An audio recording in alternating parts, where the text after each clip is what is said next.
Sir, రాబోయే ఎన్నికల్లో మీ మద్దతు ఎవరికి ఉంటుంది? జగన్మోహన్ రెడ్డికా, చంద్రబాబుకా?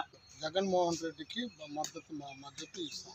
ఎందుకుంటుంది సార్? చంద్రబాబు ఏమో అసలు జగనే రాడు, వైసీపీ ప్రభుత్వం రాదు, రాష్ట్రం అప్పుల పాలైపోయింది, జగన్ సర్వనాశనం చేసేసాడు, రాష్ట్రం పరిస్థితి అధోగతంగా ఉంది, పిల్లల జీవితం నాశనం అయిపోతా ఉంది అంటున్నాడు. మీ అభిప్రాయం చెప్పండి. కాదు, ఆయన చెప్తాడు ఎన్నెన్నో, ఆయనకు పదవి గురించి వ్యామోహం గురించి ఎన్నో చెప్తాడు. ఆ సైకో అంటాడు జగన్ని ఎన్నో. ఇప్పుడు ఆ సైకో అంటే ఇన్ని పథకాలు ఎందుకు ప్రజల ముందుకు వచ్చి అన్నీ చేయగలడు? నేను చెప్పేది ఒకటి విన్నపం. ఇప్పుడు చిన్నపిల్లలు అంటే జెడ్పీసీసీకి మామూలుగా కార్పొరేట్ హై స్కూల్కి ఎంతో తేడా ఉంది, వ్యత్యాసం ఉంది. అక్కడ పోతే తెలుస్తుంది. ఇప్పుడు బాగా చదువు, ఇంగ్లీష్ మీడియం ఎన్నెన్నో పథకాలు పెట్టి ప్రజలకి బాగా చేస్తున్నాడు.